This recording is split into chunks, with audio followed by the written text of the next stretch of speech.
All right, thanks for joining us today on the Coachcast podcast. Today we're joined by guest Jeff Moyer of DC Sports Training. All right, Jeff, thanks for joining us today, buddy. Really appreciate you coming on the show. This one I'm super excited for. Thank you, boys. It's an honor. Thank you very much for taking the time out of your day, especially your day off to chat with me, man. Absolutely. So, just for those people that maybe haven't heard you or not sure kind of what you do in the world, do you mind just giving them a bit of a background on yourself and kind of what you've been busy with? Sure. I own my own facility here in Pittsburgh, Pennsylvania. I've been here for about 8 years. I work with clients from 7 to 70 years old, uh, middle school, high school, college, all levels, professional athletes. I do consulting work, and yeah, it's a mixed bag of what we do. Kind of depends on what is needed to be done, I guess. So Yeah, yeah, and I've actually been so just for the guests that I've been a bit of a fan of yours for I think the last few years, just following your kind of information on social media, Strength Coach Network. I know you're at the CVAS conference and things like that. I think that could have been where I originally came across kind of your work, and even with Graham Morris down under, just kind of just speaking to that dude. Big Graham, yeah, Big Graham. So yeah, so like I said, I'm excited to get into this one. I know Ash is gonna kick us off with the first question. Yeah, perfect. So yeah, again, thanks, Jeff, for coming on. I think one of the things that you seem to make it a bit of a dent in the S&C world at the minute is with your vision and perception training. And I'd love to be able to get into that today and almost understand why is it important in the first place to understand vision and perception, and what's the difference between them? Sure, man. So for me, I'm a movement guy. That's kind of if I had to give a quick little synopsis of what I do with my athletes. Right, sports is about movement. It's the art of movement. My job is get my athletes better at movement, and our visual system, contributes. I don't know. I've seen anywhere from 70 to 90% of the information to our perception and decision making. And if I'm trying to get my athletes better at moving, well, I want to, I want to exhaust everything I can to get them better at moving, and I don't want to forget about the driver behind the car, so to speak. And so, quick little story. We were talking a little bit beforehand. That kind of got me down this. Is my background's more or less, apprenticing under Dr. Yessis for 10 years. Dr. Yessis has a PhD in biomechanics. So usually when I get an athlete, the first thing I look at is I want to look at their movements. And working in tennis when I first moved here, there's this pretty good tennis athlete that was, kind of mid-level for his age, around it was 16 years old, wasn't anything fantastic. Really great kid, really hardworking, but his backhand was kind of the crutch of his game. People just kept hitting shots to his backhand, and he just couldn't get the shot or get to it or whatever. And so we would break it down. We'd biomechanics the shit out of it. We'd specialize exercise that we, from a motor learning standpoint, went from closed to open and all that stuff. And it got better. It did get better, but it still had its weak points. And so a friend of mine named Ryan Harrison, who owns a company, Slow the Game Down. He was a visual scout for a professional baseball team at the time, and he was in the Pittsburgh area scouting some players. And he came to my facility one day and said, "Hey, kid, come over, come over here." And he didn't know that this kid, he didn't know anything about this kid. And he did a quick 2-second little visual assessment on the kid. And then I came over and I said, "What's going on?" And he goes, "I bet you he struggles with off-speed shots to his backhand because he's always mechanically pulling it. He's always out in front." I said, "Well, how the hell did you know that?" And he goes, "Because his right eye sees things closer and is about 20%. I don't know how he came up with the number. He said about 20-30% weaker than his left eye. Well, the right eye because he's a right-handed player, is his eye closest to the ball for his backhand. And if it perceives it closer, he's going to be out. He's going to have a tendency to jump the ball, tend to be out in front. So his perception is what was thrown off his mechanics." I was like, "Well, holy shit." I'm a movement guy. I didn't know that. And, that to me is kind of what blew open the door for wanting to look at how perception affects movement. and then really getting into, I love talking motor learning. I love motor learning, motor control. I have a deep passion for that. And, really deep diving down into ecological psychology, dynamical systems theory, constraints led approach, all that stuff, and how our movements, our movements lead to our actions, and our actions lead to our perception, or our perception leads to our actions lead to our perception. It's a circle, it's a cycle. But our perception of the environment is what going to dictate what we do. Your movements on the pitch on the court are going to dictate my movements on the pitch on the court, and how fast you can perceive and react, or where you get your eyes to, how fast you can shift your focus back and forth, how well you can perceive, peripherally, or track things peripherally, and all that stuff plays into it, is going to lead to your decision making and your process. So for me, vision is a part of perception.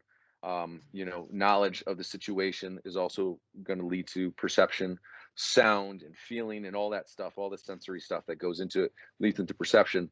And so that's kind of what kicked it off for me, man. And so for me, yes, I still look at the biomechanics of what an athlete has to do, their forehands, their backhands, their serves, but then I want to do a bunch of visual things. I want to understand how they perceive things, because that's going to lead to some of their mechanical things. That's going to lead to, stuff like that. And again, if I'm trying to get them better at movement, well, I want to try to look at everything, not just how the car runs, but I want to see how the driver perceives the environment, and go from there.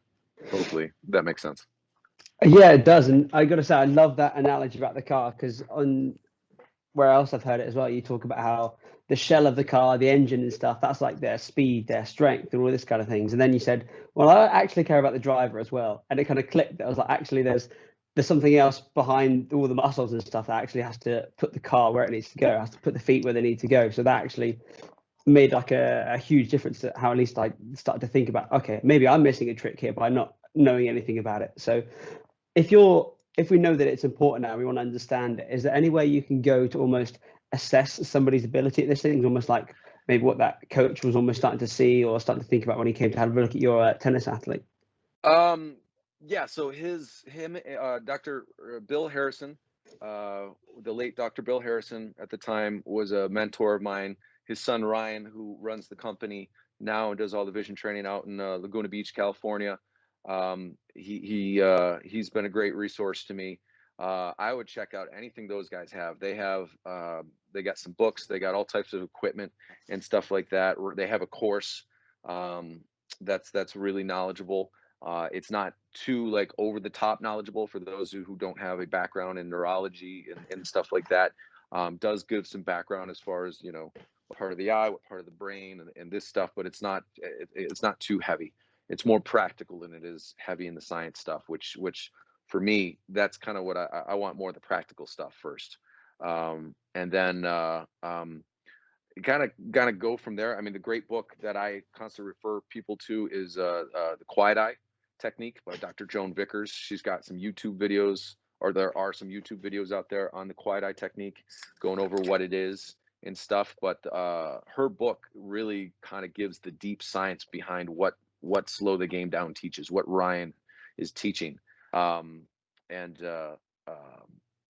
as far as that, I mean, a lot of that's such a weird industry in my opinion, because it's led by a lot of optometrists.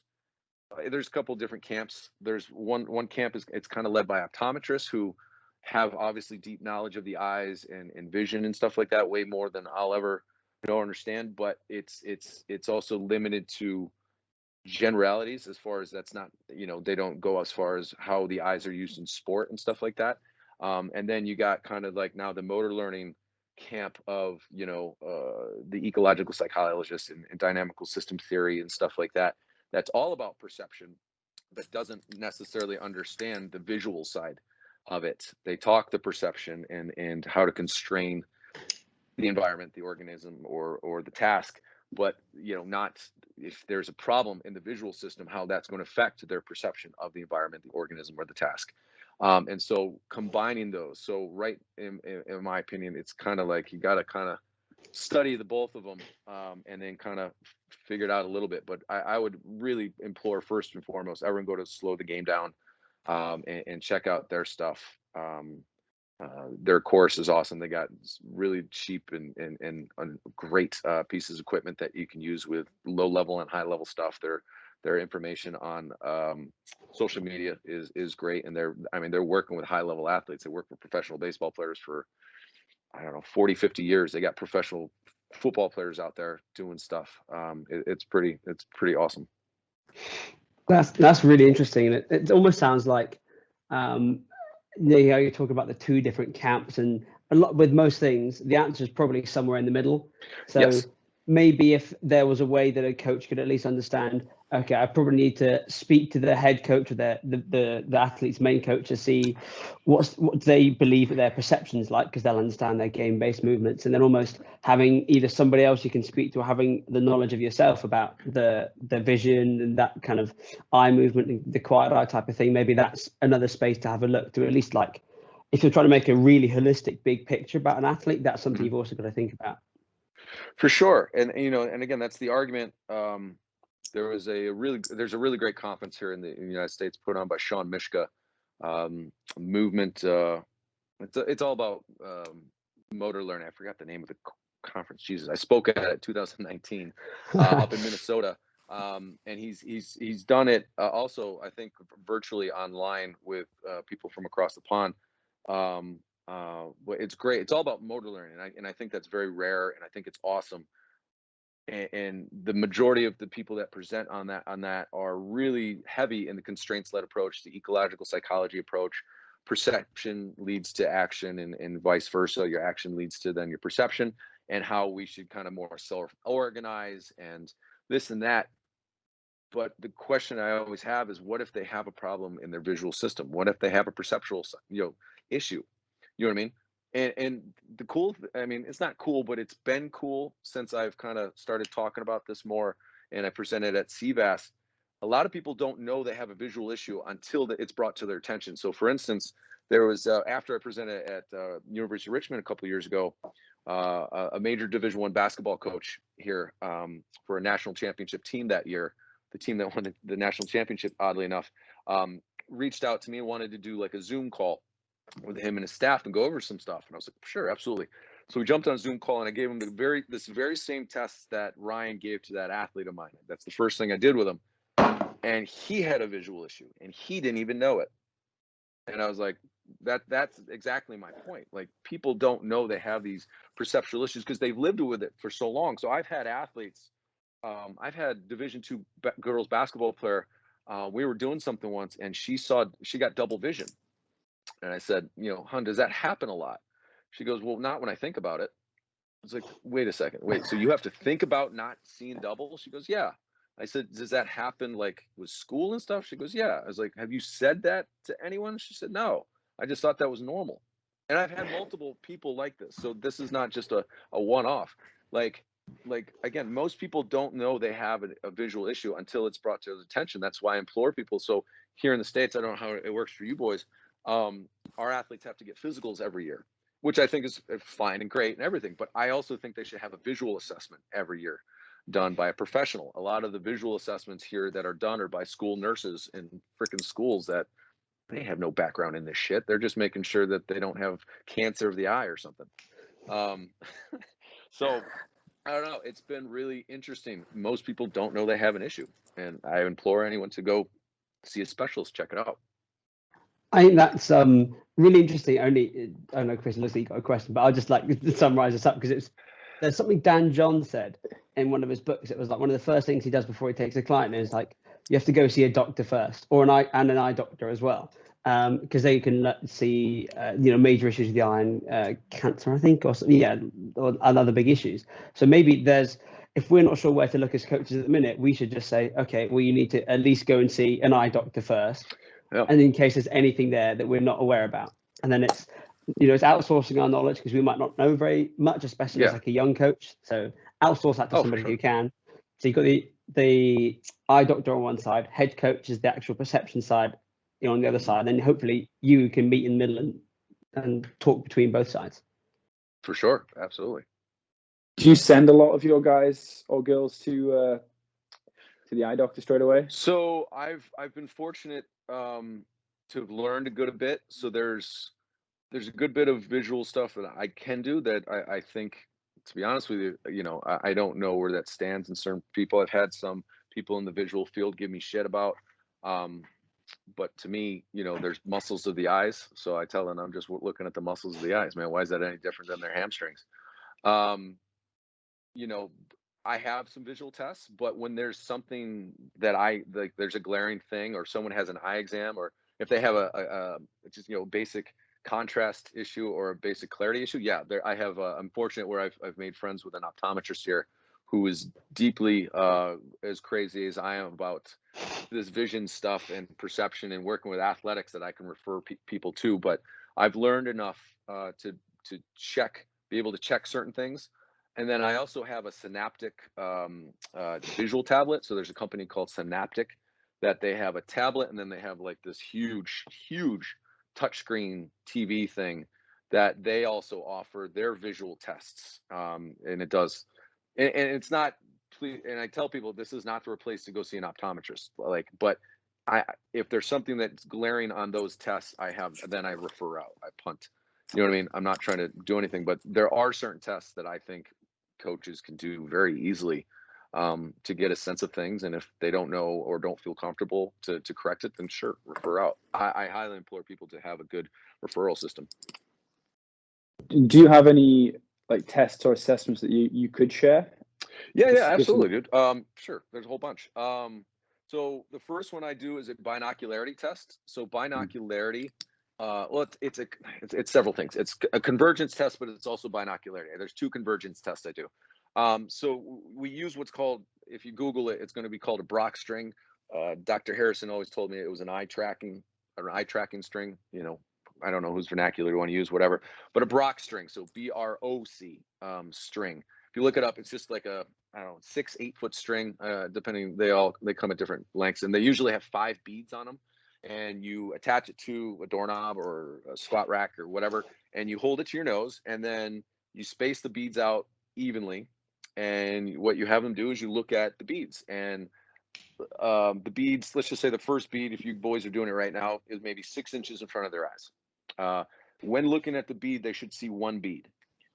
They should see one bead, 2 strings going into it, and 2 strings going out the back. The reason why they see 2 is because when anything's close, we have 2 eyes. We're not cyclopses, so we have a nose between us that split things. So there should be vision coming out of, you should be able to perceive and see things out of both eyes. What that coach on the call, the Division I basketball coach, when he held it to his nose, he saw 1 string and 1 line of string of beads. He did not see 2. So that means he's monocular. So he's only getting information out of one eye. Binocular means you're getting information out of both eyes. So the analogy I give, like the kids I work with, is you got camera 1, camera 2, those are your eyes, and your TV is your brain, right? And how, I want to see how the cameras are working to give information to that brain, because the brain's going to want to see in HD. It's not going to want to see in, well, now, it's going to want to see in 8K or whatever the frickin' TVs are now. It's not going to want to see in what we used to watch. You know what I mean? An old dusty TV. So if one eye is not perceiving or clear as well, and this is not a clarity test, this is different. It's going to pay more attention to that 8K or 4K TV or camera. So that's what we're looking at. And so we go down, then you eventually go down the 5 beads, and there's more questions we ask to it than normally what you would find on the internet, which we can get into. But basically, the first thing you want to make sure is they see 1 bead and 2 strings going in, 2 strings going out of the bead that they're looking at. And then you go down the row of beads and make sure they can do that. Then there's other questions that you'll ask, is the X, right? There should be an X to a splitting of the beads. Is it in front of the bead? Is it in the middle? Is it behind? Is one string higher than the other? Is one string brighter than the other? That's going to give you good information about the strength or, the clarity that the brain is taken from that eye. And that can give you a good amount of information. So tying it back to my original story, that tennis player, his right eye was not nearly as strong as his left eye. So the majority of things he saw was bright and lower on his left eye and dimmer and higher on his right. Right? So that's where that perception gets skewed. So if that's the eye closest on the backhand, that's the eye that's going to generally perceive it closer and higher, for his backhand. Does that make sense? Yeah. And do you see that being a thing? I'm trying to think. if we look at So that's high in baseball. So I generally in softball. Sorry, I don't forget about softball. I work with good softball players. So yeah, it's not a perfect science. Please, I'm really not trying to make correlational analysis and people come on me on social media and freaking chew me out. It's not a perfect science, but I've been able to work with athletes who, okay, I know let's just say they see the X behind the beads the majority of times, right? And they see if they're a right-handed base hitter, they see their left eye is lower, right? So I'm willing to bet that I can say, I bet you struggle with fastballs, and if you do get a hold of it, you have a tendency to pop it up more. And more times than not, I'm right. Not always. I will not say I'm always right. And if that's the case, then we work on strategies to change that. Because I can't necessarily improve that. That's kind of what the brain wants. We can work on it, you know what I mean? But then we got to work on strategies and how to do that, how to get them to be better fastball hitters and how to square up on the ball better. Does that make sense? Because if their left eye is the one closest to the ball and they perceive it lower, they're going to have a tendency to hit it underneath the ball. Does that make sense? So I want to square it up. So from a focus standpoint, we do drills now. We're focusing on the top of the ball. Right? Okay. Because that's going to square them back up. Just compensating slightly. Yeah. So now we do a whole bunch of drills with their focus, right? And we use the phrase aim small, miss small. We use the phrase aim small, miss small to focus on the top of the ball to then practice getting them squaring it up better. Interesting. And then how is that then incorporated into your kind of training sessions when those guys come to see you? Is that just part of your kind of series and things like that? Yeah, it's all part of it. So my athletes come in. I generally see athletes for an hour. Depending on the day. If they're feeling really good, we'll do maybe more of the physical, little bit of the visual. If they're feeling like shit, we'll do more of the visual, little less of the physical. If they have, I get athletes that play year-round sports and they got competitions all the time. So they come in on a Thursday, Friday. I know they got a tournament of sorts on Saturday. Then we'll do more of the visual stuff. Then I also give it to them for homework. It's stuff they can do at home. It's a lot of the majority of things I have is things that we can take outside of the gym. Mm-hmm. I like the sound of that. Is there any little kind of tips or snippets that you could give to any of the listeners as work on homework pieces you think would just be easy?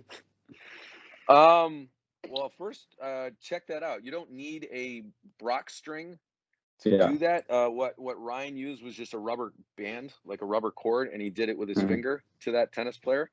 If you guys got a shoestring, just use a shoestring and just put some pieces of tape and you should be good. So, I mean, a Brock strings are like $5 on Amazon or something, man. They're not a lot of money. But that is something that not a lot of optometrist tests will do. They generally concern themselves with contrast and clarity.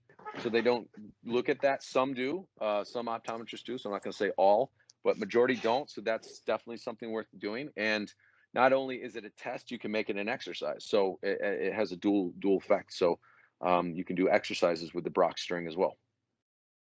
And what do you do then if you go down that kind of contrast and clarity route as well, or do you just leave that to the other guys? Generally, I leave that to the other guys. I can't improve that. Like clarity, okay, you got to go either get lenses or something is up. From a contrast standpoint, I can't improve that. But what I will do is work on getting you better, trying to work better on the vision that you have in low contrast.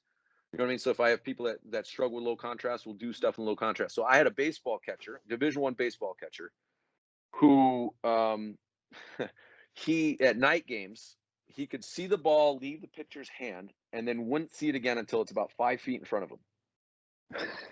Like, that's kind of a fucking issue. A little bit. Only night games, right? So I can't improve his contrast sensitivity. Now there are, and I don't know, there's some, we can get into that a little bit. There's a supplement supposedly out there that's supposed to help strengthen the pigments of your eyes, to improve the blue light of your eyes, that can improve contrast. I don't know. But what we did then was just a lot of vision training with low lighting. You know what I mean? I'd have him wear dark glasses, or I'd turn the lights off in the gym, and we're just working the shit out of getting the vision that he does have better with low contrast. Using things like the Brock string and stuff like that again. The Brock just some string. I variants. have all types of ball machines. I have some computer programs. Will turn the contrast down really low on the computer. And just work the shit out of it.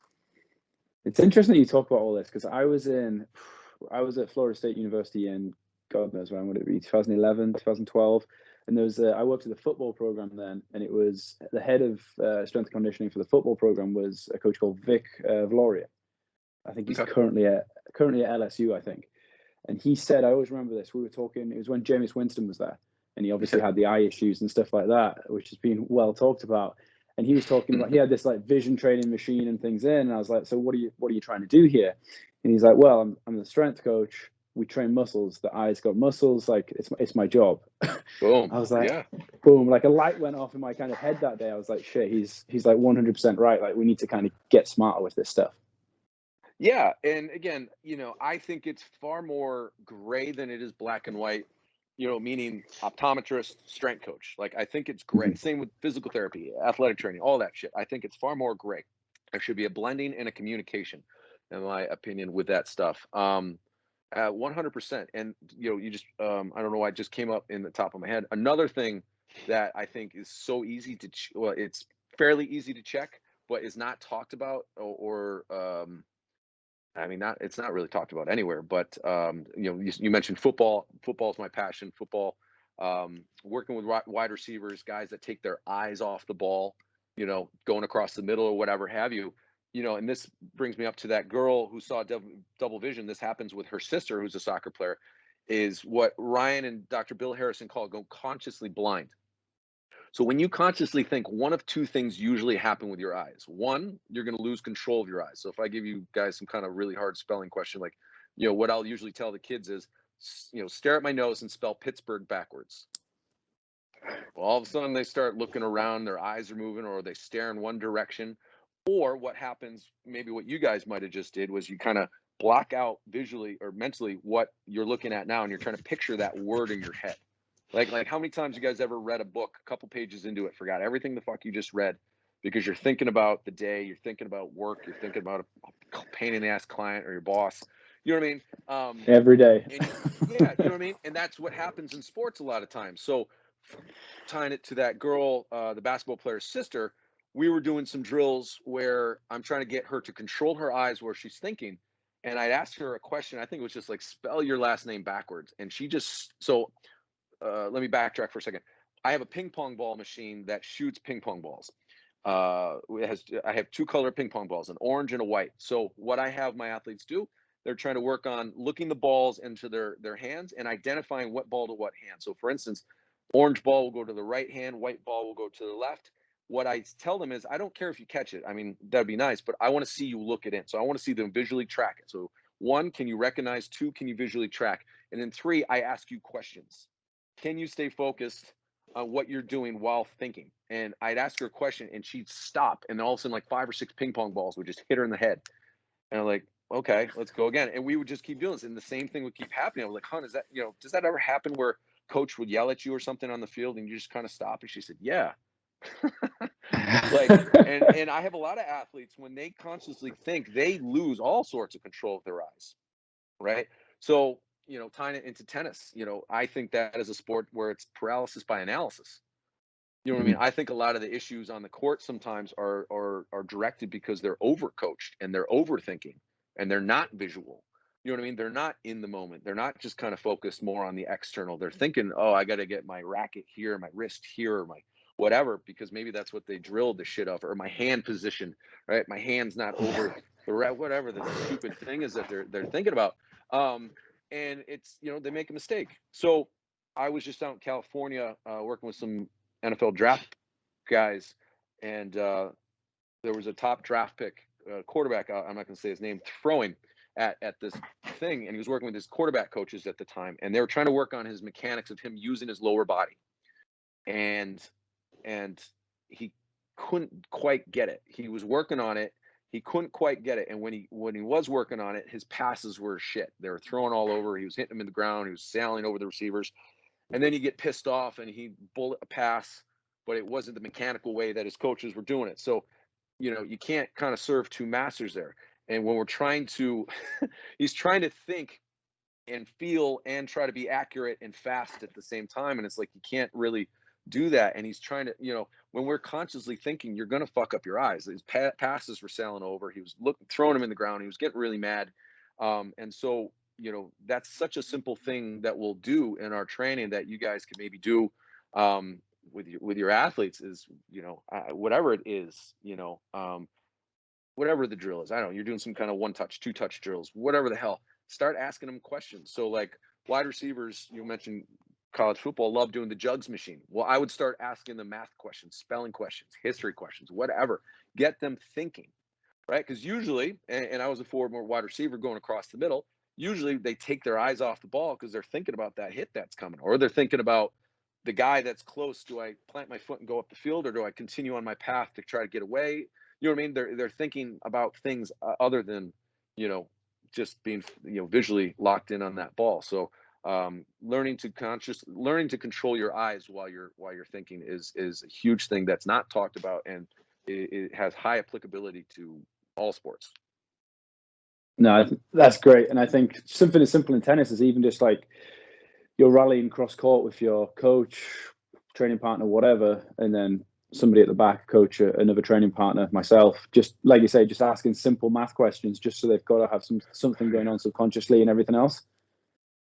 Yeah, the phrase mental toughness gets used a lot, and there's not a lot of definitions to it. And the one I give is first, mental toughness, in my opinion, is context specific. But for me, in sports, my opinion, it's the ability to sustain focus on the task under stress. Can you stay focused on what you need to do while being stressed? And in tennis, for instance, or whatever, let's just say they're in a tight rally, they're going and stuff like that, they're fatigued, they've been playing for 3-4 hours, you're tired. Can you stay focused on visually, locked in on what you need to do? And so, yeah, visual training is particularly awesome to do when an athlete's tired. A lot of times that's something that Ryan does. I know with a lot of the athletes he does out in California, he'll do, after they're working with their trainer, he'll have them come over and he'll start doing visual stuff with them. You know what I mean? To get them to work on staying focused and working on their visual system while they're fatigued. Because it's, the fine motor skills or the fine muscles are the ones that usually fatigue first. And that's, involving the eyes and the hands before, all the bigger stuff fatigue. So yeah, doing stuff like that in the, whether it's a rally or whatever you're doing with your tennis kids, I think will have huge payoff for you guys. Is that another one of those situations though where you want them to be able to obviously perform the skill and do it in a controlled environment first, where they're not super fatigued, and then to make it more complex, open, etc., etc. The cool thing about the vision training and this stuff is you can do it all the time. I would do it all. I would do both, right, to be honest with you. You can do it all the time. One, because it's not gonna necessarily, it's not gonna drain their battery. It might drain their mental battery a little bit in the moment, but like, I've never had anyone come into me, the day after doing that stuff and be like, man, I was so mentally tired and sore, from all that vision training you had me do, or all that mental training you had me do. You know what I mean? So I think it would be good to do both, to be honest with you. Anytime you can get it in, that visual stuff, or the mental stuff, whatever you want to call it, I think that's just do it. Yeah, and I like that as well, just because it's actually perfect timing, because one of our first CPD in my new position, the first CPD blocks we're going to do is actually behind mental toughness. And what you just said is kind of, I didn't use your definition or anything, but is what I said with regards to everyone's got their own definition.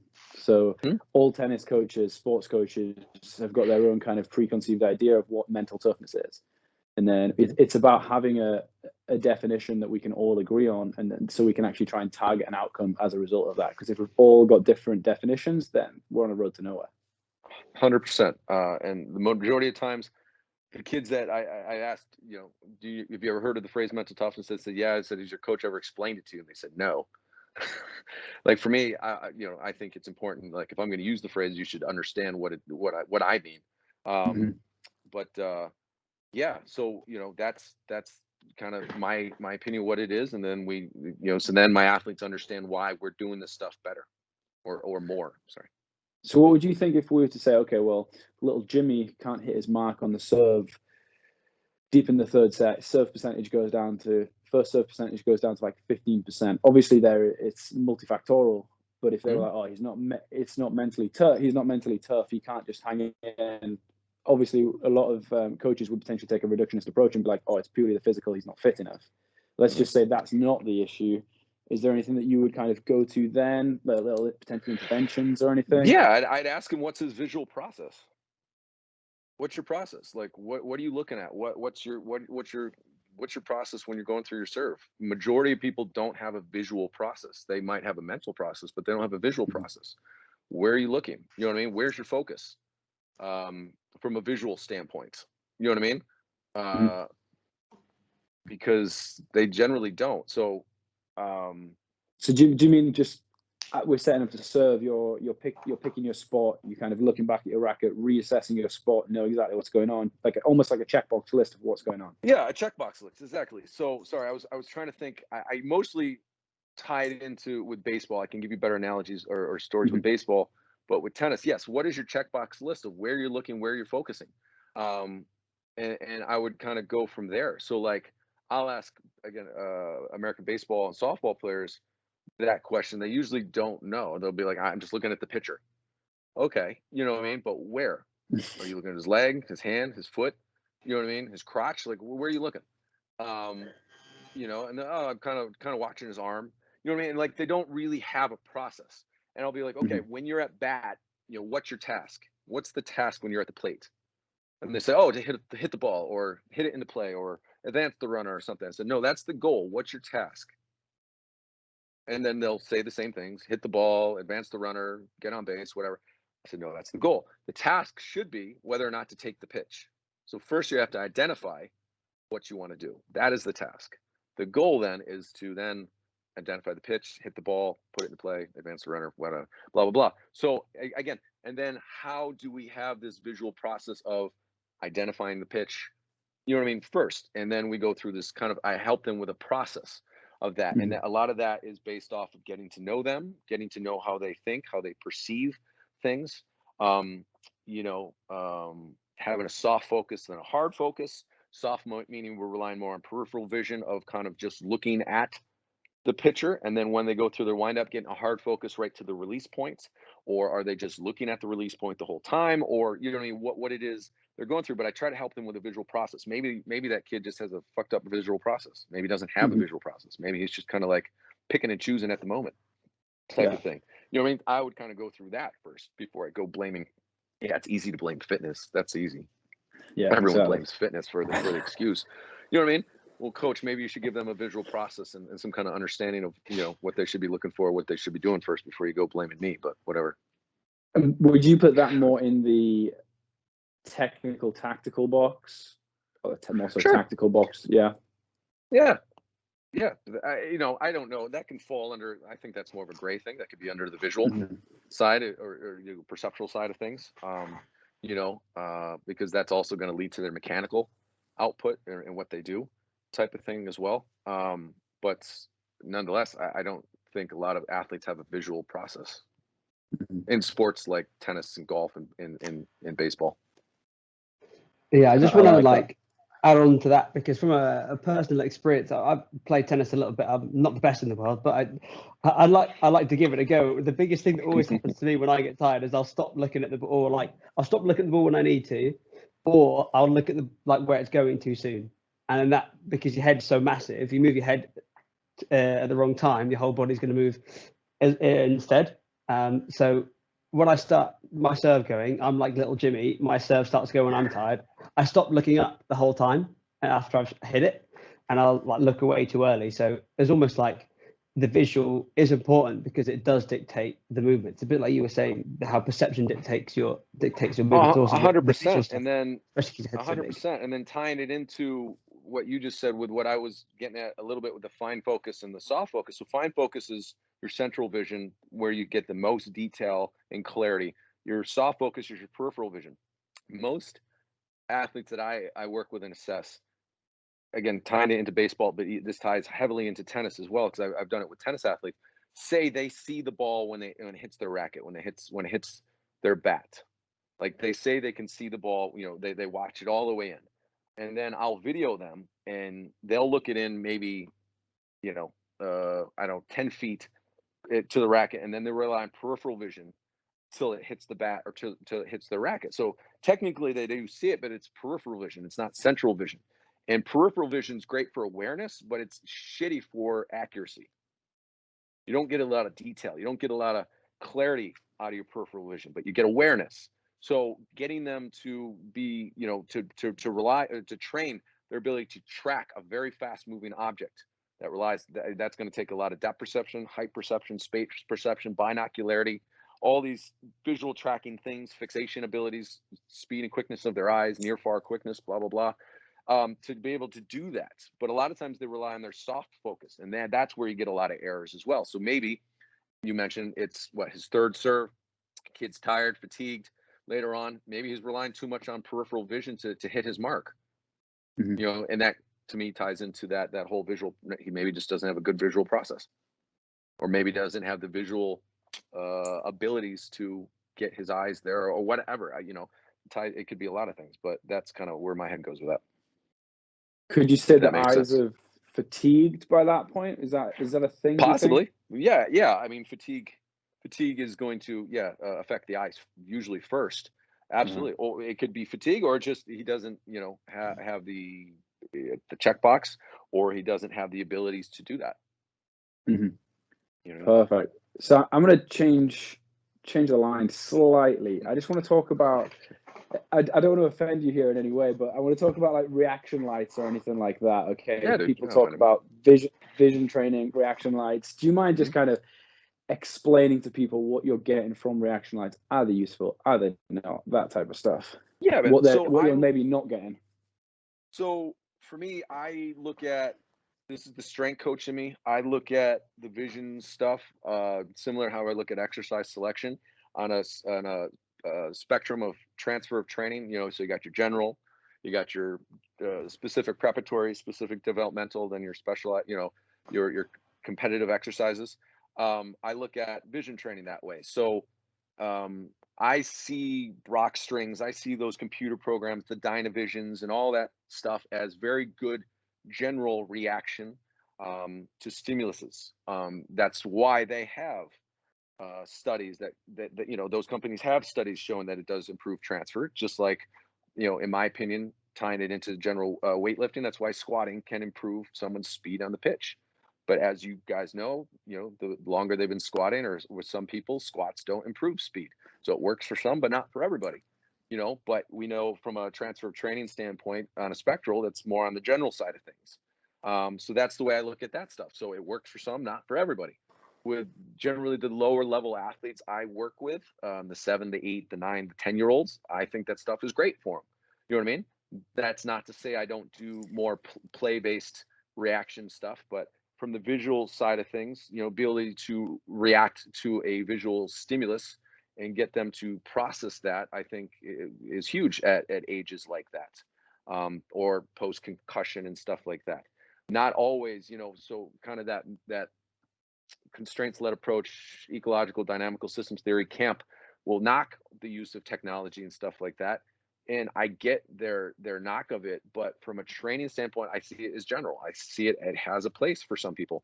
And then sometimes I don't have, there might be some times where it's just me one-on-one. I don't have 10 other people to set up some kind of game or some kind of environment that matches, what they do on for soccer or for basketball. So I can't do that, but I can set up maybe 10 lights that they now can react to.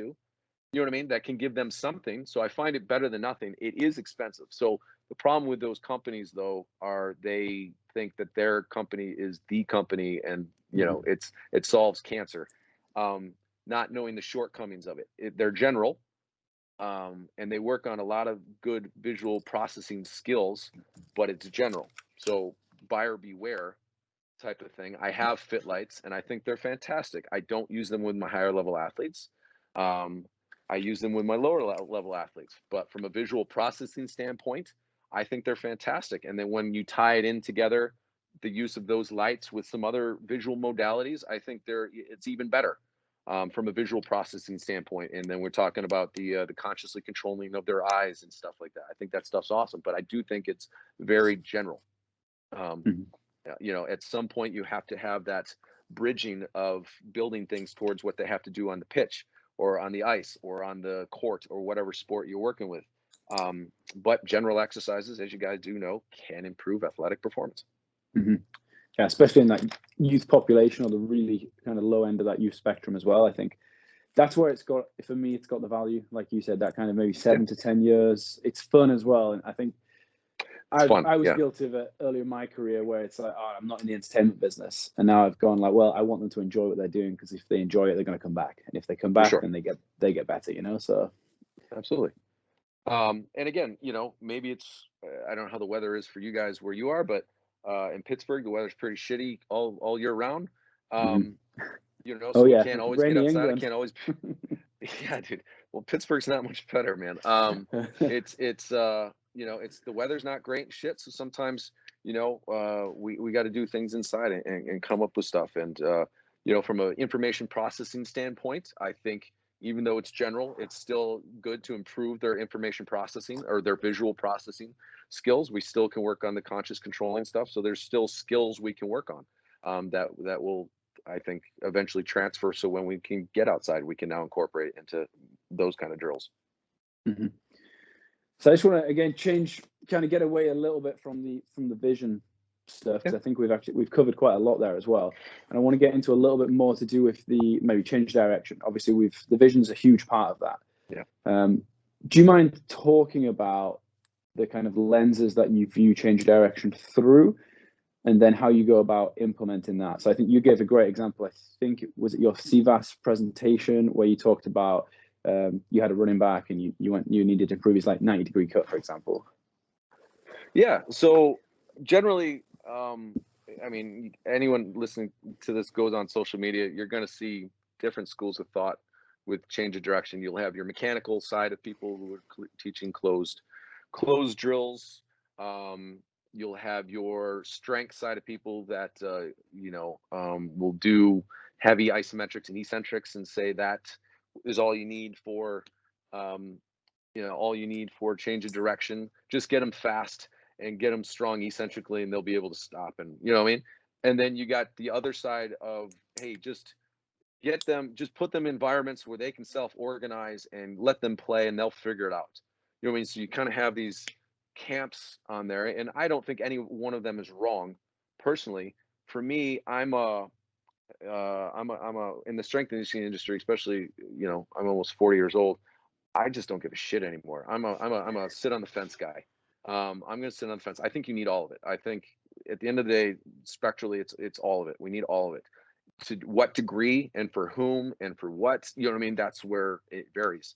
So for young kids, I'm not going to do heavy eccentrics and isometrics. I might do some isometrics, but not heavy eccentrics. We'll work on the technique stuff, and then we'll let them play. We'll do a lot more play. For the older kids, maybe it's more technical and eccentric stuff, and they're getting their play from all the competitions and training they do. So I think you need all of it. Anyone that's, in my opinion, my bullshit barometer that I use, anyone that says you need just one thing is full of shit. Anyone that's pushing just one way of doing things is just full of shit. You need all of it. It's just for who and for what. A lot of people don't give context for things. It depends on the context of who you're working with and what you're trying to achieve and what the outcome is.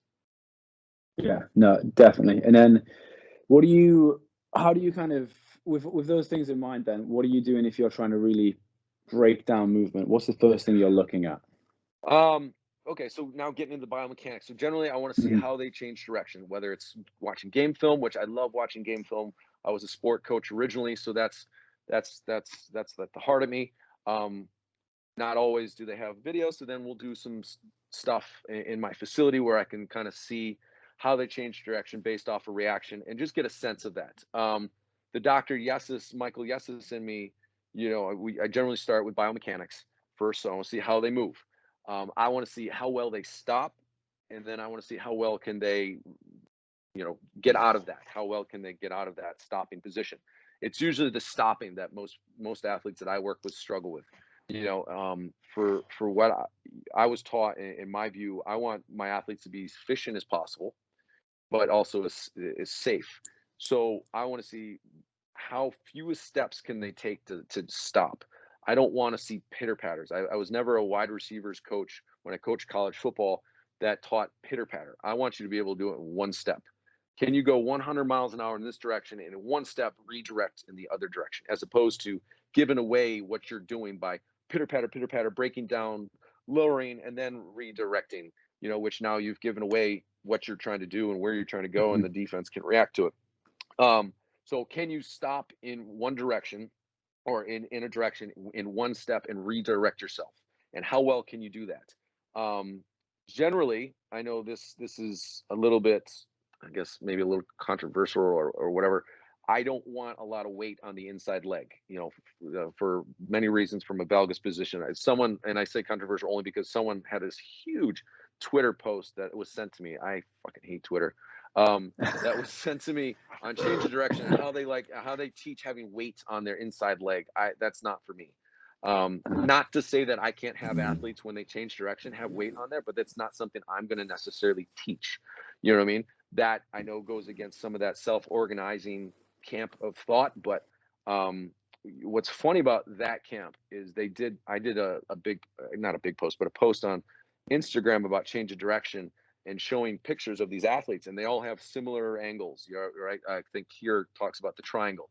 I wish I thought of that before he posted that, because I mean it's literally what I teach. It's just I like that he uses a triangle. He keeps it very simple, making something very difficult easy to understand in a simple word, a triangle. To look for it, it's awesome. And this ecological camp of thought posted their own pictures and stuff, talking about how it's all self-organizing and it's based off of the reaction to the environment. But the pictures that they used showed the fucking triangles and the same angles of the pictures I was showing. And I'm like, I mean, in my head, I'm just thinking, like, what are you guys looking at? Like, it's the same thing. Like, just look. So anyway, sorry, that's that quick little rant. I like it. On your soapbox. But yeah, to be able to stop and start on one leg and redirect you in whatever that is. So for me, when I'm teaching, I want to teach them to be able to stop and start on one leg and redirect, and I want to do it in sharp angles. So we teach sharp angles first. The hardest cuts any athlete will make going 100 miles an hour, going their fastest, is going to be a sharp 90-degree angle and a sharp 180-degree angle. Those are the hardest cuts, right? And so we work on that. And I'm not saying we go at 100 miles an hour when we first teach it, but that's the angles we work on. And my athletes can attest, and what we've found is that once we've worked on the sharp angles, that makes every other angle very easy. It makes it cleaner, it makes it simpler. You know what I mean? Then we work on bends and we work on all that other stuff, running tight circles and all that stuff. But we work on the sharp angles first, but we do it with the big thing is trying to teach. So there's a lot of deceleration has been very popularized in our industry, teaching athletes to decelerate. I don't know, maybe it's just the simpleton in me, boys. I don't know. I haven't seen too many times in sports where my athletes decelerate and come to a complete stop. It's usually to decelerate and redirect in another direction at 100 miles an hour, not to decelerate to complete stop. And usually when they teach deceleration, it's on 2 feet. The majority of times that I've seen, it's on one fucking foot, because then you're going into another direction. So we do it in one direction. So from a technical standpoint, we teach one step cutting or stopping and then redirecting. And then we do that both from a technical standpoint. So if I'm using the movement camp, those the closed drills type of thing, we do it from specialized exercise standpoint. So now we use exercises that not only are going to help strengthen the ability to do the cutting technique that we want, but are also going to help my athletes feel it. So they can feel their position, they can feel it. The sensory feedback will give them a lot of information of how to do that cut and how to get in and out of a cut much better. And then from a perceptual standpoint, we do it based off of a reaction. So it's usually based off of, first I start in steps. So I teach it like we're teaching a dance. So there's a 1, 2, 3, 4, 1, 2. We teach it in steps, and then we teach it based off a reaction to where I'm pointing. And then we teach it into multiple directions, but it's all based off of a reaction to a coach. And yes, it starts kind of general as far as pointing, but then we add in a step. We add in an open, now the athlete's reacting to me where I step or where I open a hip or my body position. And then I add in a second person. So there was a great study done. I don't know who, I quote it in the that presentation, composition cutting on the Strength Coach Network, where they're looking at I think they were looking at knee angles and change of direction with soccer players. And they had soccer athletes running at this big movie screen. And when they got to a certain point, the movie screen would point an arrow and the athletes would change directions, and they'd take the kinematic information from that. And then they had the athletes run at the screen and the arrow would point one direction. They had to react to another direction, the opposite direction. And then they'd have the athletes run at the screen and they'd show an athlete in one direction. The athletes had to react to another. And then they had two athletes and then three. Long story short, what the study found was the more specific the stimuli to their sport and the more visual people, the more people are on the screen, the more their kinematics of their knee and their body positions changed. Right. So that just tells me from a closed standpoint, you have to build in the perceptual aspect to it. And that's, you know what I mean? So for me, that's how I try to tie in the three lenses, I guess, if in a nutshell. Yeah, because I take the approach of like phase one is almost our like technical development. So we've got a very close controlled environment. Take it from isolated to integrated throughout the next few phases, because we've got to, if we can't do it obviously in a closed environment with no external stressor, stimuli, whatever, then we're going to be so shit at it down the line. So I take it from technical development to general athletic development, looking at combining different movement patterns, whether it be like shuffle cut, shuffle to like run step, whatever. And then the third step for me, the third phase, is more of a sport-specific environment, which is where we bring in the racket, the ball, the opponent, and everything else, and we try to use what we've developed, hopefully, from phase one and phase two, that kind of amalgamates in phase three in that chaotic environment. Yeah, that's awesome. You know, and again, that's different than what I see most of the closed people here do. Is a lot of times they work on the closed and then they go, okay, now go do that in an open environment. Here you go, good luck, type of thing. And it's like, no, you have to have an educated process of teaching that transfer, which you have. So yeah, that's great. Yeah, I think it's just like everything else. There's got to be some sort of pathway, and you can't just go from being able to crawl to being able to sprint. There's got to be a pathway. Absolutely. And again, it keep butting heads with I guess, and love your guys' opinion on it, the ecological standpoint, the viewpoints that there is no true cutting technique, there is no true mechanics. You know what I mean? The athletes are adaptable, and they have to respond to the perception of their environment. Like, you know, I agree that there's not a true technique, but I believe that there are key movements and key aspects of technique that should be there.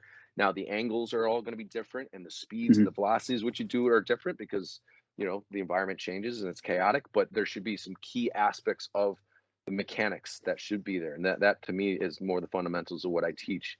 So, you know, from a movement standpoint, we have the hard skills and soft skills. Hard skills, as you mentioned, the ideal mechanics in an ideal situation, because if it looks like shit there, it's going to look like shit in a blender when you throw it into an environment. I love that. And so in the hard skills, there are, and this is where the Dr. Yasasimi comes out, and he got this from his understanding of biomechanics, but he also got this from Dr.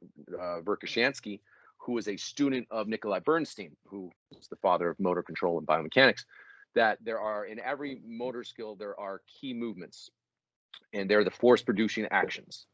And then there are secondary movements which help with the ability to you know, control and coordinate everything else. But the key movements are the force producing actions, and this is what Verkhoshansky created his principal dynamic correspondence to meet exercises that improve those key movements. And that was what his special strength training manual for coaches discusses and gets into. And so for me, I'm looking at what are the key movements in whatever the motor skill we're improving. And for right now, we're talking about change of direction. And then I'm going to work on that. And those are the things I'm going to look for. And then as long as those are maintained, in my opinion, in a chaotic environment, then I'm happy. Everything else can fluctuate and change, and you know what I mean? You know, but, and that's what I tried to also show in the video. That's an also knock I have on that side of the spectrum with those coaches who talk perception action, but they don't show videos to show the transfer.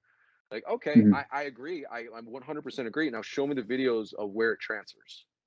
Mhm. Show me the fucking transfer. We have to be able to quantify what we do, right? At least I believe we should. If more people did, maybe we wouldn't have such a big industry, and there should be a rat race. But we should be able to quantify it, and that's what I tried to do in the video with that running back, was to quantify. This is what we saw in my first year working with him. He was not able to stop with one foot. He had to kind of gallop to stop. He was more of a kind of stopper, as opposed to Mhm. just foot in the fucking ground, go. And we worked the shit out of it. We worked the strength out of it. We worked the exercise out of it. We worked the technical aspect out of it. We built in some perceptual stuff to it. And then, I tried to show the video of him the next year and the year after, and it transferred. And, it might not have been great, but at least I showed the evidence of what the fuck I tried to do. And that's what I think is missed in our industry. And I'm sorry for the swearing. It's No, that's that.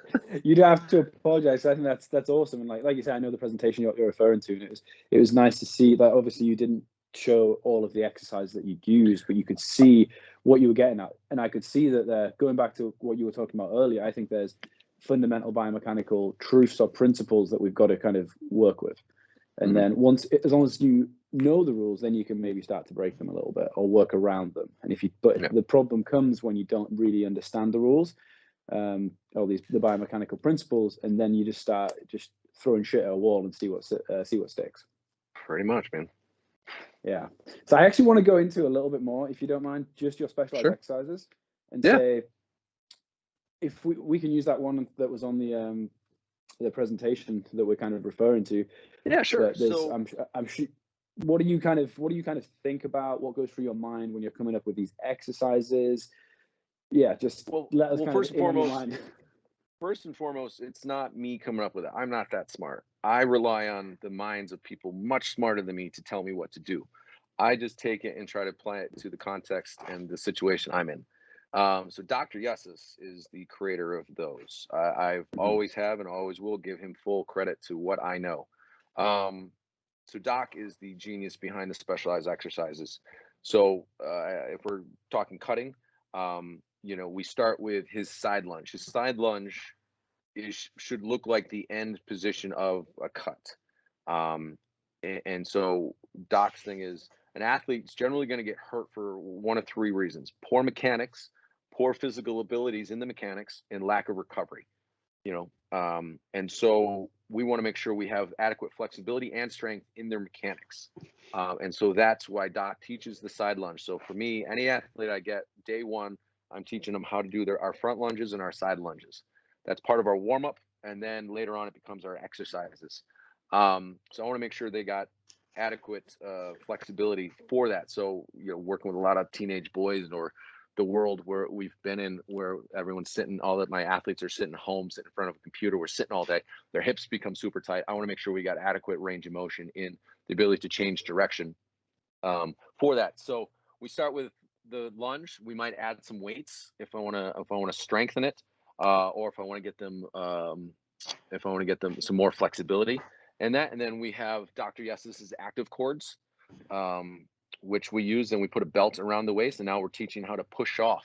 So to go a little step before we get into lunge and the specialized exercises, the preparatory exercises we do before play an important role for laying the foundation of the specialized exercises. You can't necessarily, you can to a certain degree, but mostly with young athletes, you can't just apply specialized exercises without the adequate preparation to it. There should be some prerequisite exercises you do before that. So we do a shit ton of hip abduction and adduction, knee flexion or hip flexion, hip extension before we do the lunges. Once we've kind of built a base of that, then we do the lunges with the cords off the wall. If you have a weight stack device, that's awesome. If you have I have a K pulley, which is amazing. A Kaiser, any of those things. The more variations you have, the better. The more years of progress you can also have using those exercises. So we'll teach the lunge. We'll do it for them, strengthening the ability to push the ground away. At that time, we might start doing more general lateral types of jumping exercises. Whether it's 2-footed hops over mini hurdles, or whatever. As long as it's general, but it's kind of covering that range of motion, that direction. And then we'll turn those lunges into explosive lunges. So now we'll go less resistance. Now we're trying to work on them jumping out with that resistance, but still landing into the side lunge. So still keeping the technical integrity of what we're trying to work on. And at that time now we might start doing some single leg jumps, going from your right leg to your left leg as far as you can. We might be doing some different hops that we got from Natalia Verkhoshansky, going over some bands and stuff like that. But we're starting to up the more of the lateral movements at that time. Usually also at that time, from a technical standpoint, we're well into teaching our 90-degree cuts and our 180-degree cuts. You know what I mean? So from a technical standpoint, our teaching technique matches the strength development that we're also doing. And then once we're kind of really into our SPP phase and stuff like that, we're doing more plyos, lateral plyos. So we might be doing that, for instance, that leg to leg jump, jumping from your right leg to your left leg, but now we're going for speed and for distance. We might be doing compass jumps. So let's just say you're on your right foot, you're trying to jump north, back, east, back, south, back, west, back, but trying to do it as fast and as far as you can. So those might be some good special strength strength exercise. And then the plyo, or the side lunge, we might be doing in a plyometric fashion. So now we still have resistance, but it's more on the lighter side. We walk out a bit further, then we jump onto, let's just say, your left leg, and then we explosive lunge back into our right leg. So now it's more of a plyometric action of that. And then by that time in our teaching progression, we're in a multiple cut reactionary phase where we're doing more game like type stuff. Yeah, hope that makes sense. Yeah, I think for the listeners that maybe haven't seen an example of this, I'm not sure if it's on your Instagram or anything. I do believe I don't know what I got on Instagram. I do believe I have stuff on my Instagram. Yeah, I know I do. If you go in the explosive little story, I don't fucking know. Yeah, I know that's probably hard for the listeners to understand what I'm trying to say. I think the best way to describe it, I think a good way to describe it is it's not just a regular lunge. It's not a regular lunge, no. You're driving. I like to think you're leading almost with the kneecap. So the kneecap's got to be pointing in the direction of travel. Just like when we actually cut, you're trying to move that free leg that you talked about earlier. It's a repositioning. So you're moving in the right direction. So if you were to take the next step, biomechanically, you're in a sound position to reapply force. Yeah, we're trying to move our hips. That's ultimately what we're trying to drive, is the pelvis. We're trying to drive our pelvis by doing hip abduction, and then we're pointing our so if I'm doing that with my left leg, I'm hip abductioning with my left leg, driving my pelvis to the right. I'm opening up my right knee and foot in a straight line, in the direction that I'm hip abductioning, or away from where I'm hip abductioning. And if that hopefully is a good visual. That makes sense. Yeah, we can attach some videos or whatever. Yeah, I'll send some over. That'd be perfect. Yeah. Well, I know it's we're getting on for a little bit of time here, Jeff, but I just want to say thank you so much for coming on. This has been it's been a blast, man. Boys, thank you. It's been my honor. I appreciate it. Always good to talk with people smarter than me. So I appreciate you guys. I appreciate your time, and thanks for sharing a beer with me over the call. Absolutely. Cheers, man. Cheers, bro. Yeah, cheers, Jeff. And I just want to add on the back of that from my end is that any young coaches can definitely take a lot from at least your mindset to things, Jeff. Like nothing should ever be in silos, one train of thought. It's absolutely loads of scales of grey. And I think you like a lot of the stuff that you talked about today and presentations and articles from you is great about understanding that you just know when to use which hat and how heavy to wear the hat. Not only because some other better hats are a little bit smaller, but really important to understand that. Yeah, thanks, man. Yeah, the big thing, I try to, that I've learned that I try to pass on to young coaches. There's no absolutes. Anyone who makes absolutes, only Sith Lords make absolutes, right? Isn't that from Star Wars? Love that. Only Sith work in absolutes. Anyone who has secrets is full of shit. Just I don't know. There's no secrets out there, man. Yeah. Feel free to reach out to coaches. Coaches are far more willing to help than you might think, or it might appear on social media. But yeah, there you go.